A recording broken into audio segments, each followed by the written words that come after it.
Hello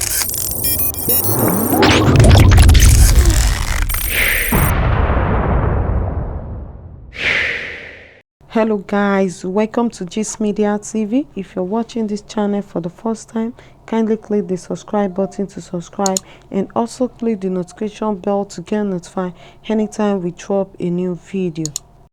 One of the occupants of residence of Chief Sunday Adeyemo, popularly called Sunday Igboho, who escaped the attack on his residence on Thursday, has said a woman in military uniform led the attackers to his house. He said Igboho was in the building when the gunmen arrived at the house and saw them struggling to open the gate before he managed to escape from the gunmen.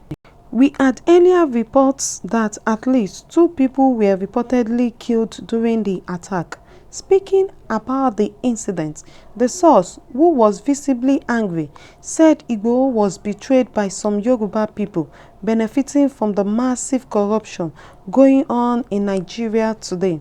According to him, the woman spoke loudly in Yoruba as she commanded others to take along with them the cats in the compound because she thought Igboho might have turned into a cat. I heard the lady speaking Yoruba saying they should pack all his cats. Meanwhile, those cats were bought the day Chief told us that rats had been disturbing the house. They took away the cats as if the man turned to a cat. They don't know that God has a way of keeping those who are fighting for the masses. With this now, they have proved again that some Yoruba people are betrayers. Why must Nigeria live together as a nation if our living together is not working? Nigeria is under a curse.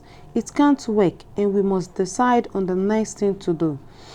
President Muhammadu Buhari cannot send troops to attack Sheikh Ahmad Gumi and other criminals in the north, but he can send them to attack Igboho'S residence.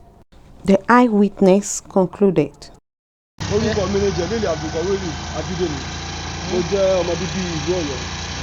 Èmi ni coordinator fún ìpínlẹ̀ Ọ̀yọ́ fún àwọn ọmọ ọkọ̀ Oòduà.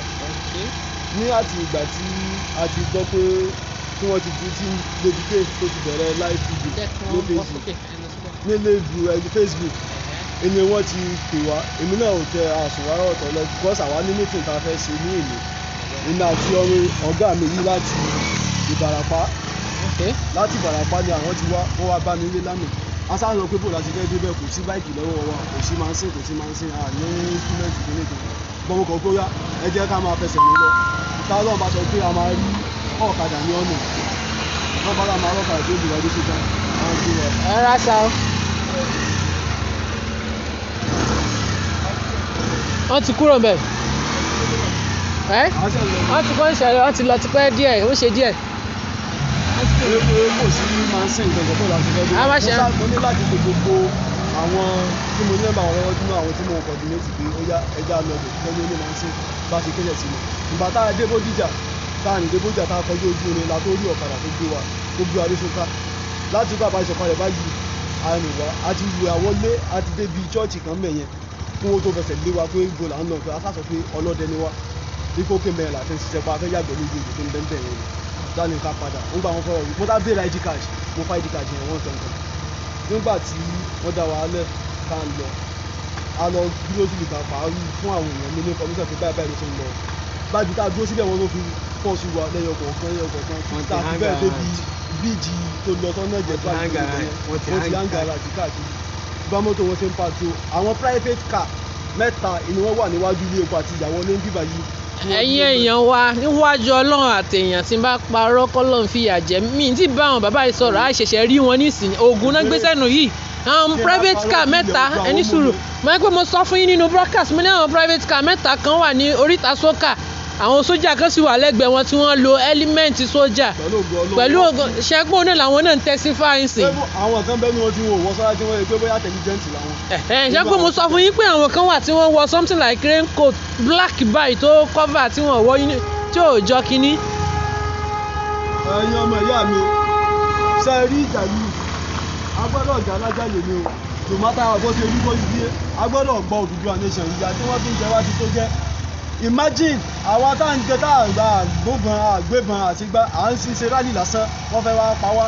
sì tún ṣe bísú ẹlẹ́jẹ̀ àbí àwọn tó ń gbé ìbọn káàkiri báńdíìtì ìjọba nàìjíríà ò ní wọn mọ́. bẹ́ẹ̀ náà èèyàn bá mi ẹgbọ́ níbo là ń lọ gan yín Tinubu bó lẹ wà kí là ń bá ka gan ní wọ́n tètè pààyàn yóò bẹ́ẹ̀ nu wò lọ́sọ́jú kan ẹja kúrò ká kúrò lóko ẹrú náà àwọn kíkì mú wá sí mi ẹja kúrò lóko ẹrú èmi o Abídèmí bó pàtìkó yìí ṣẹlẹ̀ wípé bó bá ku ẹ̀mí nǹkan ṣoṣo ní ẹnu mi màá fi iṣẹ́ fún ilẹ̀ Oòduà ni.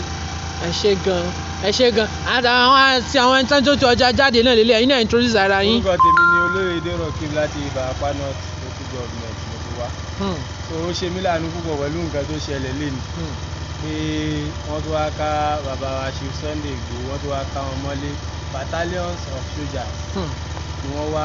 bẹ́ẹ̀ni pé wọ́n gbé lọ́ọ̀sì pẹ̀lú. ṣe ti gbọ́ ṣe pé mo tún sọ lẹ́ẹ̀kan pé wọ́n ń gbé lọ́ọ̀sì àníṣe tó bá jẹ́ pé mo ti báwọn ẹni yìí sọ̀rọ̀ tẹ́lẹ̀ bọ́ tàbí bí ẹ̀pà ti ríra tẹ́lẹ̀ kọ́ lọ́n fi yà jẹ mí sẹ̀ àṣìṣe ń ríra ń sìn ni mọ́tò ẹ pé mo tán padà lókè lẹ́ẹ̀kan tẹ́lẹ̀ ẹyin tó bá wà pẹ̀lú mi mo rí pé ọ̀kadà kan dúró ní junction tí ò lè wọlé ló jẹ́ kí n padà wá bá wọn mi ìtura mọ̀ pé àwọn èèyàn tiwa náà ni ẹ jẹ́ ká súnmọ́ lé bàbá wò a fẹ́ súnmọ́ lé bàbá wọn fẹ́ gbé wọn dání.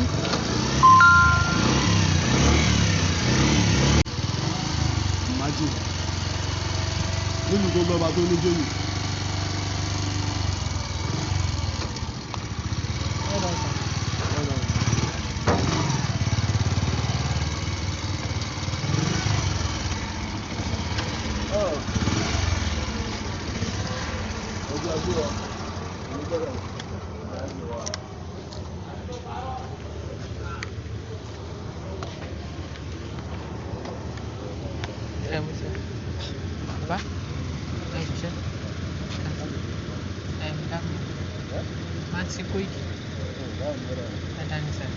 mo ti wà ní kinní ti pẹ́ àwọn sójà yìí ò jẹ́ kí n wọlé ní junction sókà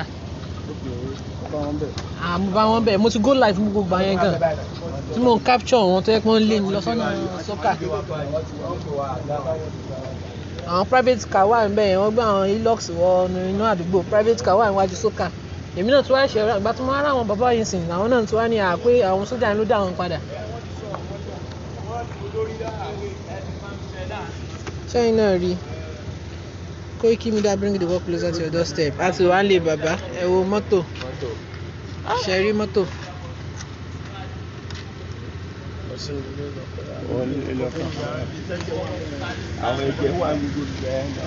Atakoro bàbá ńlá.